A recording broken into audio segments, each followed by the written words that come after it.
मदरसे का एक सादा कमरा है। जहरा और फैज चुपचाप किताबें पढ़ रहे हैं। तभी जैद कमरे में दाखिल होता है। जैद कहता है, अस्सलामु अलैकुम बच्चों। जहरा और फैज जवाब देते हैं, वालेकुम अस्सलाम व रहमतुल्लाह जैद भाई। थोड़ी देर की खामोशी के बाद फैज सवाल करता है। फैज कहता है, जैद भाई, हमारे नबी को जिंदगी में बहुत तकलीफें मिली, फिर भी वो कभी टूटे नहीं। उन्होंने इतना सब्र कैसे किया?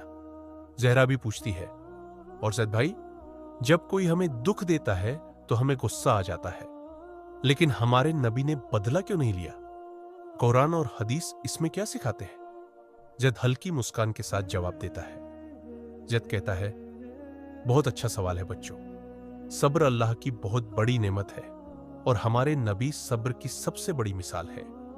अल्लाह ताला कुरान में फरमाता है, ऐ ईमान वालो, सब्र और नमाज से मदद मांगो, बेशक अल्लाह सब्र करने वालों के साथ है। सूरह अल बकरा आयत 153।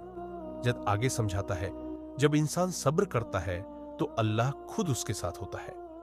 नबी की जिंदगी को याद करो बच्चों। मक्का में उन्हें गालियां दी गई, पत्थर मारे गए और ताइफ में तो उनके पांव तक जख्मी हो गए।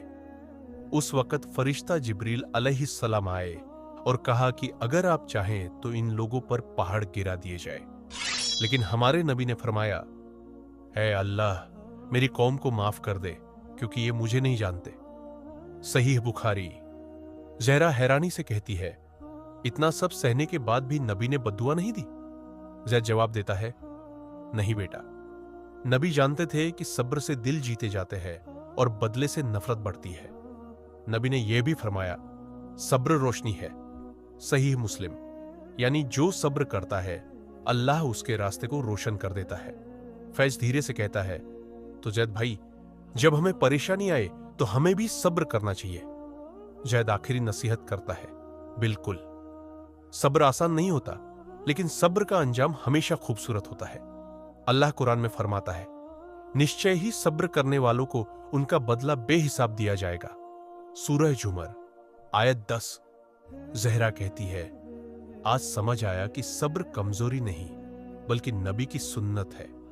फैज कहता है, मैं भी कोशिश करूंगा कि गुस्से में सब्र करूं। जद मुस्कुरा कर कहता है, अल्लाह तुम दोनों को नेक बनाए, यही असली इल्म है।